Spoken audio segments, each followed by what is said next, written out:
오늘 치료제 얘기를 좀 더 구체적으로 해보도록 하겠습니다. 일단 어제 설 교수님의 의견은 들었는데 강 기자 의견은 못 들어서 이 치료제와 관련해서 뭐 어떻게 보십니까? 네, 저는 일단 약간 유보적인 입장입니다. 왜냐하면 지금 이 머크 MSD에서 공개한 자료만 놓고 봐서는 이게 과연 실제로 우리나라의 약을 들여와가지고 현장에서 쓰였을 때 얼마나 효과가 있을지 지금 저는 좀 판단을 하기가 좀 여러 가지 면에서는 부족한 데이터라고 생각을 하거든요.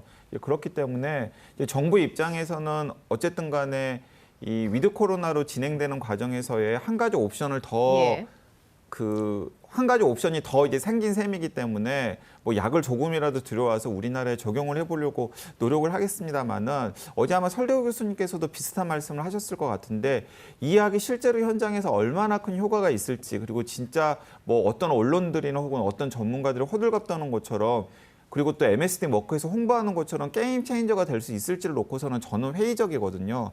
그러니까 오히려 저는 그런 역량을 백신 접종률을 좀 높이는 데 사용하는 것이 훨씬 더 낫지 않을까라는 생각을 가지고 있습니다. 그 지난주 금요일에 있었던 단계적 일상 회복 관련한 토론회에서 이재갑 교수가 그런 얘기 하지 않았습니까? 항체 치료제를 좀 더 적극적으로 쓰는 거 어떻겠냐라는 네, 의견. 그렇습니다. 이재갑 교수는 이재갑 교수도 어쨌든 간에 이제 임상 현장에 계시는 분이기 때문에 이 먹는 치료제의 개발과 그리고 그것의 효과에 대해서는 계속해서 모니터링을 하고 있고 어느 정도는 기대도 하고 있는 것으로 알고 있습니다. 이제 그런데 이재갑 교수님 같은 경우에는 지금 우리가 가지고 있고 그리고 글로벌 3상 임상 시험과 현장에서 임상을 통해서 어느 정도 효과가 확보된 항체 치료제를 좀 더 적극적으로 활용해 보자라는 취지의 의견을 가지고 계시는 것으로 보입니다.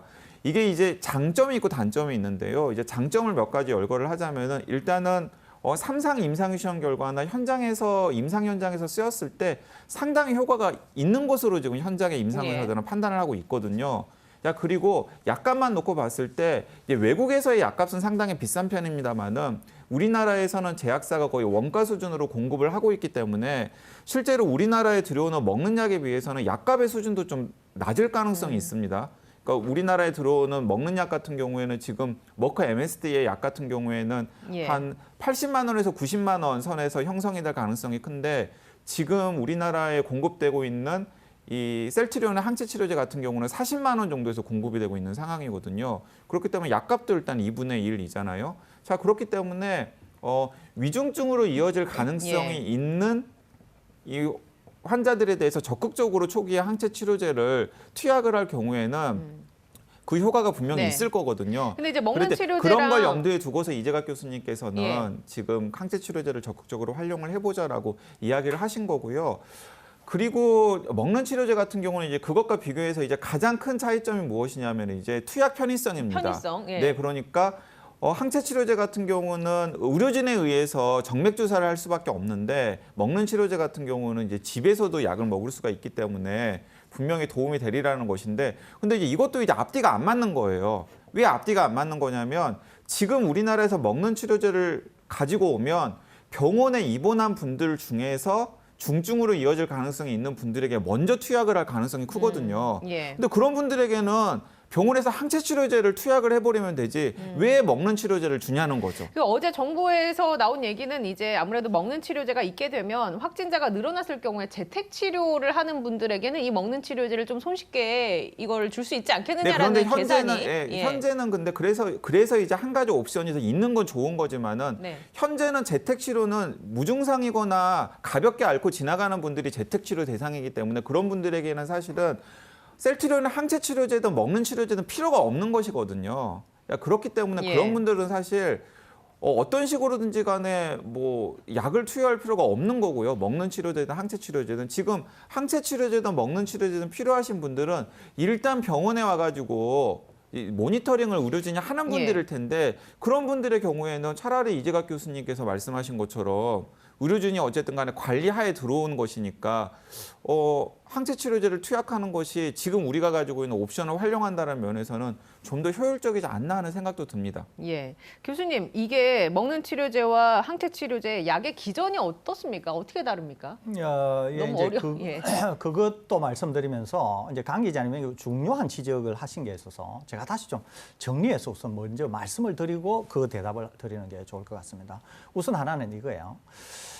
지금 MSD 먹는 치료제가 언론에서 많이 이야기되고 있는 이유가 뭐냐면 개발 단계에서 제일 앞서 있습니다. 그러니까 이제 시장에 나온다고 하면 가장 빨리 나올 가능성이 있는 거죠. 거기에다가 머크에서 데이터를 머크 측에서 보도자료 형태로 공개를 한 것이 이제 폭발력이 커서 이제 이런 일종의 논란이 생긴 겁니다. 그런데 이제 어제 제가 말씀드린 것처럼 저는 이 약이 우리나라에서는 필요 없다. 이 말씀을 드렸지 않습니까? 이유가 있는데요. 그것은 뭐냐면 이 MSD가 정말 단계적 일상 회복에서 필요하고 이것이 정말 게임 체인저가 되려고 하면 어떻게 돼야 되냐면은 첫째는 가격이 싸서 접근성이 좋아야 돼요. 가령 예를 들면 이런 거죠. 가격이 한 알당 한 1,000원 정도 한다. 이렇게 될 경우에는 경증, 무증상, 그다음에 고위험군인데 지금 당장 경증을 앓고 있는 사람들이 하나같이 재택에서 이 약을 처방을 받으면 돼요. 그러는데 이 약이 온전히 사이클 동안, 온전히 치료를 위한 사이클 동안 거의 80만 원, 거의 90만 원에서 100만 원이 될 가능성이 있거든요. 그러면은 당국이 이 약을 모든 경증, 모든 감염자, 확진자에게 이 약을 쓸 수가 없다는 얘기가 됩니다. 그렇게 되면은 어떻게 되냐 하면은 결국 데이터상으로도 5개 이상의 기저질환을 가지고 있는 사람들에게 지금 당장은 경증을 앓고 있지만은 고위험군이라서 위중증화 될 수 있는 사람에게 이 약을 쓸 거다. 이렇게 이제 얘기가 됐지 않습니까? 그러면은 이 대상자들이 셀트리온의 항체 치료제하고 정확히 겹친다는 거예요, 이게. 그러면은 오로지 셀트리온 항체 치료제가 가지고 있는 단점은 뭐냐 하면은 투약의 불편성이라는 거예요. 예. 그러니까 정맥 주사를 하는 투약의 불편성만 제외하고는 두 가지가 다 장점이 있는 거죠. 여러 가지 장점이 있는 거죠. 예. 하나는 국내산이라고 하는 점, 두 번째는 가격이 싸다고 하는 점, 세 번째는 효과가 더 뛰어나요. 그러니까 머크의 치료제는 입원과 관련해서 50%의 효과가 있지만은 셀트리온 항체 치료제는 70%가 넘는 보호효과가 있거든요. 그러니까 좀 험악하게 말씀을 드리면 셀트리온 항체 치료제가 머크 치료제에 대해서 결코 밀리지 않는다는 거예요. 대상을 보거나 가격으로 보거나. 그러는데 지금 이 머크 치료제가 확대 과장이 되면서 수입하려고 한다 그랬잖아요. 그런데 제가 뭐라고 말씀드렸죠? 미국은 상황이 나쁘고 곧 올 겨울 때문에 엄청난 위험이 도래할 가능성이 있어서 미국은 이 약이 필요한 거라니까요. 그러니까 미국은 이 약이 굉장히 필요한 국가예요. 그런데 우리는 만일에 셀트리온의 항체 치료제 같은 게 없으면 그나마 도입의 필요성도 있는 거죠. 단계적 일상 회복을 갈 때는 필요할 수 있으니까. 그러는데 지금 제가 말씀드린 것처럼 투약 대상자도 제한이 되고 가격이나 여러 가지 문제에서 머크의 이 먹는 치료제가 결코 셀트리온의 치료제보다 나은 점을 찾을 수 없다는 거예요, 이게. 그렇기 때문에 저는 제가 당국자라고 하면은 수입하지 않겠다. 이런 말씀을 드렸다는 거죠. 그러는데 제가 여기에서 국내에서 처음으로 제가 오늘 당국에 제안을 하나 하려고 합니다. 당국이 귀담아 들어주시면 좋을 것 같습니다. 지금 단계적 일상 회복을 갈 때 정은경 청장도 말씀하셨지만 준비해야 될 게 굉장히 많습니다. 그러는데 또 하나가 뭐가 있냐면은 제도적인 정비도 대단히 중요해요. 제도적인 정비. 그러는데 이 제도적인 정비 여러 가지 중에서 제가 지적하고 싶은 거는 한계가 있는데요. 그 한계가 뭐냐면은 생활치료센터에 대한 겁니다. 자, 향후에 단계적 일상 회복으로 가게 되면은 생활치료센터의 기능은 줄이면서 재택의 기능은 늘어나야 된다고 제가 여러 번 말씀드렸잖아요. 그러면은 확진자들이 이제 대부분 가능하다면 재택 치료를 하거나 일부는 생활치료센터를 여전히 이용해야 될 거예요. 그러는데 생활치료센터가 제도적으로 뭐가 준비가 안 되어 있냐면 이게 준비가 안 되어 있어요. 예컨대 셀트리온의 항체 치료제를 생활치료센터에서 투여를 하지 못해요. 이게 왜 투여가 안 되느냐 하면은 의료법상의 뭐 위배가 의료법상의 문제가 있는 거예요. 그러니까 생활치료센터가 이게 말은 생활치료센터인데 이게 의료기관이 아니에요. 이게 의료기관이 아니니까 정맥 투여 같은 거를 할 수가 없어요. 만일에 생활치료센터에서 경증을 앓고 있는 고위험군이 중증화가 되지 않습니까? 그러면 이 사람은 바로 아니면은 중증화가 안 된다고 하더라도 이 사람은 바로 병원으로 가야 항체 치료제를 투여를 할 수가 있어요. 그러니까 향후로는 어떻게 해야 되냐면 이렇게 돼야 된다는 거죠. 제가 당국에 다시 말씀드립니다. 생활치료센터는 오히려 고위험군인데 지금 경증을 앓고 있는 사람으로만 사용을 할 수 있게 하고, 그러니까 여기에서 항체 치료제나 아니면은 멀크의 치료제를 사용하게 하고, 그 이외에 연령이 낮으면서 기저질환이 없고 경증, 무증상인 사람들은 전부 재택치료로 가는 방법도 생각해 볼 수가 있다는 예. 거죠. 이거 하나 있습니다.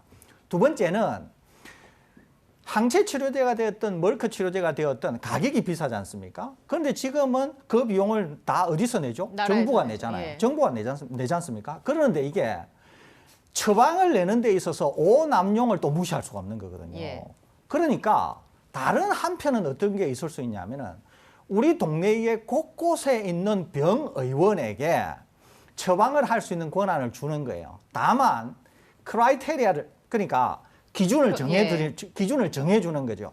연령이 이렇게 되고 지금은 경증인데 어떤 상황이어서 고위험군으로 판단이 되고 적절히 초기에 치료가 안 되면 위중증화가 될 수 있는 사람인 경우에는 일선 의료기관에서도 항체 치료제를 처방할 수 있도록 하면 정부가 지금 수준에서 다 그것을 보전해 준다고 하면은 병의원에서도 링거 형태로 맞을 수 있다는 거예요. 그런 다음에 그 사람은 재택 치료를 하면 된다는 거죠, 이게.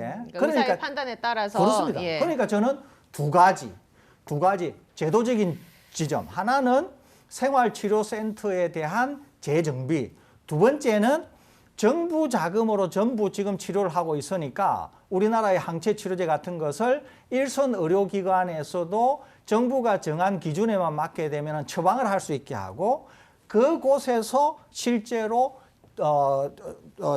투약을 할 수 있도록 한 다음에 재택 치료를 하게 되면은 단계적 일상 회복으로 갈 때 의료 부담, 그러니까 의료 체계의 부담은 굉장히 줄이면서도 아주 원만하게 예. 연착륙을 할 수 있는 그런 단계적 일상 회복이 될 수 있다고 하는 점에서 제가 방역 당국에 굉장히 강력하게 제안을 드려봅니다. 자, 그렇다면, 그리고 예. 이 지금 이 머크 MSD 약의 임상시험 결과를 좀 세밀하게 들여다보면은 이게 우리나라 언론들이 엄청 잘못하고 있는 거예요. 어제 그 부분 저희 설 교수님이 얘기를 해주셔서. 네, 그러니까 이런 예. 겁니다. 그러니까 지금 입원하지 않은 경증 및 중등도 성인 환자라고 하는, 사실 우리나라는 이런 분들은 다 입원해 있어요, 지금. 다 입원해 있는 분들이에요. 그러니까 미국에서는 미국의 의료 체계와 그리고 유행 상황상 입원해 있지 않은 분들을 대상으로 이 약을 먹였는데 우리나라는 다 입원해 있기 때문에 사실은 이런 분들에게 적극적으로 이 셀질환 항체 치료제를 투약을 할 수 있는 여건이 충분히 되고요. 예. 그러면 아마도 이 약에 비해서 훨씬 더 임상시험 효과가, 실제 임상 효과가 좋을 거라는 생각이 들고요. 여기서 덧붙여가지고 말씀을 드리면 저는 우리나라 언론들이나 혹은 우리나라 일부 전문가들이 MSD 머크의 먹는 치료제에 대해서 이제 보이는 태도가 저는 약간 미제 사대주의라는 생각이 듭니다. 왜냐하면 그게 참 현장에 있는 예. 기자로서는 어처구니 없는데, 어쨌든 우리나라 제약사에서 어쨌든 열심히 항체 치료제를 개발했잖아요. 그리고 항체 치료제를 개발해서 어쨌든 글로벌 3상 임상시험에서 어느 정도 효과가 있는 것으로 나와서 현장에서 사용을 하고 있는데, 정작 우리나라에서는 그 항체 치료제를 적극적으로 활용할 방안을 방역 당국에서는 별로 고민을 하지 않고 있어요. 예. 이제 그러다가 외국에서 우리나라 항체 치료제와 비교했을 때 효과가 그렇게 탁월하지도 않은 것 같고 데이터도 여전히 약간 들여다볼 구석이 많은 이 먹는 치료제에 대해서는 정말 무슨 게임 체인저라도 나온 것처럼 막 환호성을 지르면서 지금 우리나라 현장에서 어떻게 활용할지를 좀 세밀하게 생각하지 않고서 이걸 우리나라에 들여와서 이렇게 해야 된다 저렇게 해야 된다 이야기하는 대목이 조금 좀 뭔가 앞뒤도 맞지 않고 그리고 정교하지도 않는다라는 예. 인상을 받는다라는 겁니다. 환상을 쫓는다는 느낌이 좀 들죠. 제가 지금 강 예. 기자님 굉장히 중요한 말씀을 하셔서 네. 제가 하나 좀 덧붙이겠습니다. 제가 이제 우리 이 방송에서도 가끔씩 드린 말씀이 있는데, 제가 다른 언론 인터뷰를 하면서 굉장히 심하게 정부를 질타한 게 있습니다. 엄청나게 심하게 정부를 질타한 게죠. 그게 뭐냐면 이거예요. 미국의 백신을 개발한 회사에 미국 정부가 1조에서 2조 정도 되는 자금을 지원을 했습니다. 그러는데 제가 그때 언론 인터뷰를 하면서 뭐라고 얘기냐면 이 얘기를 했어요. 우리나라에서 1조나 2조를 지원하면 정말 난리가 날 거다. 이 얘기를 했습니다. 몇 가지가 있는데요. 첫째 하나는 특정 기업을 밀어준다. 두 번째는 특혜 아니냐 뭐 이런 그렇죠. 얘기. 특혜 예. 아니냐. 지금은 그러는데 예를 들면은 그렇게 한 당사자가 나중에 되면 굉장히 곤욕을 치를 수가 있습니다. 그러니까 우리나라에서는 이걸 할 수가 없는 거예요. 그래서 제가 그날 인터뷰를 그 언론하고 하면서 뭐라고 얘기했냐면 이런 얘기를 했습니다. 아예 제도적으로 법령화를 하면 좋겠다. 제가 그걸 제안을 했습니다. 그래서 그 제도에 따라서 전문위원회가 구성이 되어서 법에 따라서 심의를 하고 그래서 가장 이런 상황에 맞는 기업에게 정부 자금을 지원을 해서 개발이 된 것을 전적으로 정부가 구매를 한다든지 해서 우리 국민에게 이 위기를 돌파할 수 있는 그런 제도적 정비를 하면 좋겠다. 이런 말씀을 제가 언론에서 예. 한 적이 있거든요. 그러는데 마찬가지입니다. 지금 제가 드리는 말씀은 저는 셀트리온과는 아무 관계가 없습니다. 주식을 한 주도 가지도 않고 저는 아무 이해 당사자도 아니에요. 그러는데 제가 왜 셀트리온 얘기를 하느냐 하면 이 항체치료제를 얘기를 하느냐 오로지 국가적인 관점에서 얘기한다는 거예요. 자, 이게 있는 거예요. 지금 만일에 당국자들이 이런 생각을 할 수 있어요. 셀트리온 항체 치료제 이래 하면 조금 전에 말씀드렸죠. 특정 기업을 밀어준다. 이런 생각을 할 수가 있다는 거예요. 주가가 또 출렁출렁하고. 그렇습니다. 예. 그런데 그런 생각을 하면 안 된다는 거예요. 이게 만일에 그런 생각을 하는 사람이 있을 수도 있잖아요. 지금은 상황이 이래서 내가 소신껏 했는데 나중에 되어서 내가 굉장히 어떤 위험에 휩싸일 수 있다. 있거든요. 그러니까 이런 논란이 생기면 안 된다는 거예요. 또 하나는 이 담당자들이다. 만일에 그러면 제가 여러 번 말씀드렸잖아요. 공무원으로서의 공복은 국민을 위해서 온몸을 바쳐 일하는 것이 굉장히 자랑스럽고 영광스러운 일이라고 그랬잖아요. 그러면서 제가 뭐라 그랬어요? 목을 걸라 하면 목을 걸고 옷을 걸라 하면 옷을 걸라 그랬잖아요. 그러니까 소신껏 일하시면 됩니다. 동시에 만일에 특혜 시비가 붙는다고 하면 이것은 특혜 시비가 붙을 일도 아니에요. 이거는. 그렇기 때문에 오히려 우리나라에는 이런 좋은 치료제가 있으니까 셀트리온 하나만 있을 때는 우리가 사실 모르는 측면도 있었어요. 왜냐하면 멀크라고 하는 치료제의 데이터를 우리가 알 수가 없었기 예. 때문에 비교할 수가 없었어요. 그러는데 멀크가 일단 데이터가 일부 공개되어서 두 개를 비교하다 보니까 아니 이런 상황에서 왜 멀크를 수입하지? 이렇게 된 거예요. 그렇기 때문에 이런 점들을 이해하면서 당국도 뚝심 있게 예. 백신과 마찬가지입니다. 뚝심 있게 밀고 나가시라. 그 말씀 제가 드립니다. 그 머크에 대해서 그 임상 결과를 저희가 소개해드렸는데 그럼 셀트리온의 임상 결과는 지금 알고 계신 거 있습니까? 임상이 아예 예. 나왔죠. 예. 그리고 9월 17일 날 우리나라에서 원래 9월 16일까지는 긴급 승인이었어요. 그리고 긴급 승인을 내줄 때 3상 임상 결과가 나오는 것을 보고하는 조건으로 예. 긴급 승인을 내줬거든요. 그러는데 이제 3상 임상 결과, 다국적 임상 결과가 나오면서 정부에 제공하고 정부가 언제 결정을 하느냐 하면 9월 17일 날 정식 허가를 냅니다. 9월 17일 날 정식 허가를 낸다고 하는 것은 사실은 아무나 다 구매를 할 수 있습니다. 아무나 다 구매를 할 수 있는데 우리나라가 지금 왜 아무나 다 구매를 못 하느냐 하면은 비용을 정부가 내기 때문에 단지 구매를 아무나 못 한다는 거예요, 이게. 그러니까 아까 일선 의료기관에 그런 점만 해결해 주면은 예. 일선 의료기관도 구매를 할 수가 있겠죠. 이제는 정식 허가를 났으니까. 그런데 정식 허가가 나면서 이전의 긴급 승인과 약간 달라진 게 있습니다. 뭐냐 하면 연령이 내려갔어요. 50세까지 내려갔습니다. 50세를 초과하면서 감염이 되었는데 지금은 경증을 앓고 있다. 그러는데 기저질환이 있거나 그러면은 위중증으로 갈 수가 있잖아요. 그런 사람이 대상이 된 거예요. 그래서 여러 가지 형태의 기저질환, 그러니까 50세 초과하면서 이제 비만, 만성 신장 질환, 만성 간질, 면역 억제, 그다음에 그 이외에 기저질환이 있는 분들에게 이 약을 투여를 할 수 있습니다. 그리고 우리나라, 미국, 스페인, 루마니아 이렇게 여러 가지 국가들에게서 이제 1,315명을 대상으로 해서 임상 시험을 했는데요. 이때 위약군 대비, 가짜 약 예. 대비 72%에서 위중증을 억제하고, 그러니까 머크하고는 똑같이 머크는 50%잖아요. 예. 이거는 72% 효과가 있다는 거죠. 또 전체 대상, 그러니까 방금 말씀드린 그런 기저질환이 있거나 그게 아니라 전체 연령군에 대해서는 70% 정도의 효과가 있고 또 입원 치료와 관련해서도 그것을 획기적으로 개선하는 네. 등의 확실한 데이터가 있다는 거죠. 3상 결과가. 그렇기 때문에 이 결과만 보더라도 지금 멀크 치료제에 대해서 정말 밀리거나 꿀리는 게 없는데 예. 우리 국산 치료제를 두고 외화를 낭비할 아무런 이유가 없겠죠. 그런 점을 제가 다시 말씀드리는 겁니다. 그 중앙방역대책본부에서 선구매에 대한 구체적인 협의를 진행하고 있다라고 하면서 이제 머크 치료제에 대해서 구매 협상 중인 그런 뉘앙스의 발언이 나왔는데 당국이 이런 부분을 몰랐을까? 이런 판단을 내린 데는 아무래도 기존에 백신에 있어서 백신 구매에 있어서 너무 소극적인 거 아니었냐라는 비판을 의식해서 이런 행보를 보이는 걸까요? 네, 맞습니다. 그러니까 예. 이제 우리나라 또 시민들 중에서도 이제 잘 모르는 시민들 같은 경우에는 왜 미국에서는 먹는 알약 먹는데 우리나라는 뭐 또 그리고 또 이번 정부가 그 셀트리온을 약간 지원해줬다라고 하는 의심을 하는 또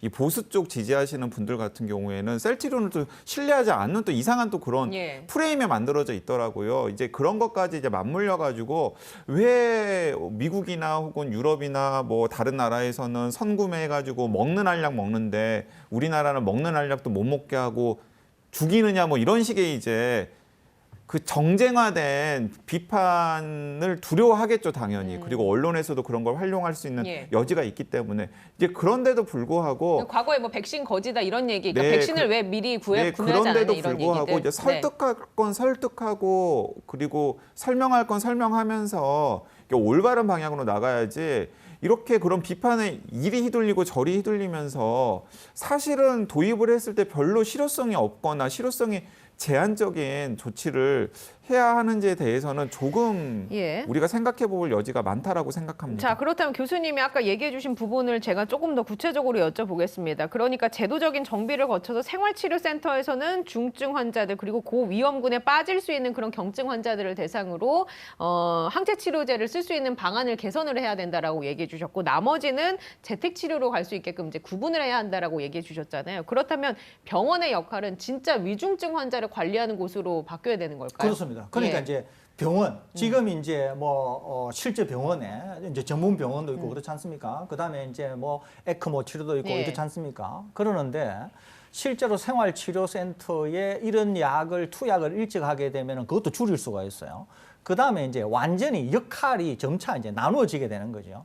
지금은 생활치료센터로 확진만 되면 생활치료센터로 대거가지 않습니까? 이것을 물론 재택도 좀 있긴 합니다만. 그렇습니다. 예. 대부분은 이제 그걸로 간다는 거죠. 그러니까 이제 생활치료센터의 역할을 재조정하게 되고 향후에 재택을 늘리게 되면은 실제로 전문 의료기관의 그런 어떤 로드도 상당히 감소시킬 수 있는 거죠. 거기에다가 실제로 이제 의료 인력도 상당히 재배치가 될 가능성이 있다는 거죠. 이게 그러면서 이제 일상 회복으로 가는 것이거든요. 그렇기 때문에 제가 드리는 이런 제안이 만일에 정부 당국에 받아들여진다 그러면은 가정, 생활치료센터, 그다음에 의료기관이 다 역할 재조정도 되면서 실제로 부담도 각각을 다 줄이는 방향으로 갈 수 있기 때문에 그런 점에서 제가 제안을 드리는 거죠. 이제 현재는 이 생활치료센터에서 이제 상주해야 되는 의료진을 어떻게 마련할 것인지에 대한 이제 고민이나 문제들이 있기 때문에 지금 방역 당국에서는 그리고 이제 우리나라 중수보험 같은 경우에서는 이런 식으로 좀 짜려고 하는 것 같습니다. 그러니까 생활치료센터에 있는 이제 무증상이거나 혹은 거의 증상이 없거나 혹은 없는 분들은 대부분 이제 재택으로 다 돌리고 그리고 그 중에서 일부 경증이나 혹은 증상은 없지만 고위험군 같은 경우에는 병원으로 이제 의료기관으로 이제 흡수를 하고 그리고 의료기관에 있는 분들 중에서 이제 중증 환자를 같은 경우에는 상급 병원 이상에서 병상을 좀 확보를 해가지고 관리하는 식으로 그러니까 이제 중장기적으로는 그러니까 단기적으로는 생활치료센터를 점점 더 이제 재택 치료와 병원 치료로 좀 나눠서 이제 하는 예. 쪽으로 지금 가닥을 잡고 있는 것으로 보이는데요. 이제 그 과정에서 회색지대에 있는 분들이 있잖아요. 네. 그러니까 이제 병원에 입원을 시키기에는 조금 고개가 가깝고, 갸우뚱해지는데 고위험군이기 때문에 실제로 모니터링을 또 해야 모니터링이 되고. 좀 필요한 분들 같은 경우에는 이제 그런 분들에서 또 사고가 생길 수도 있는 것이거든요. 그러니까 그분들을 이제 어떤 식으로 관리할지를 놓고서는 방금 설대 교수께서 이야기한 부분들이 뭐 참고할 만한 부분이 분명히 있으리라고 생각합니다. 동의하는 부분도 있으신 네, 건가요? 예. 이견이 있으신 부분은 이견이 예, 일단은 있는 지금 부분이- 정부는 생활치료센터는 임시로 마련된 시설이고 예. 가장 큰 관건은 무엇이냐면 그 생활치료센터에 의료진이 상주할 만한 인력이라던가 이런 것들을 마련하는 게 지금 어려워하는 것 같아요. 그래서 생활치료센터의 한 90% 이상 되는 이 분들은 대부분 재택으로 다 돌리고 그중에서 고위험군으로 안 좋아질 수 있는 가능성이 있는 분들은 가능하면 의료기관으로 흡수하는 안을 지금 생각을 하고 있는 것으로 그럼 보입니다. 생활치료센터 아예 폐지가 될 가능성도 있다. 그렇죠. 정부 당국의 네, 판단에 네, 네, 네. 의해서는. 앞으로 계속 논의가 필요한 부분인 것 같습니다. 계속해서 논의를 해보도록 하고 끝으로 한 가지만 더 여쭤보면 생산에 어려움은 없습니까? 항체 치료제 대규모 생산하는 데 있어서?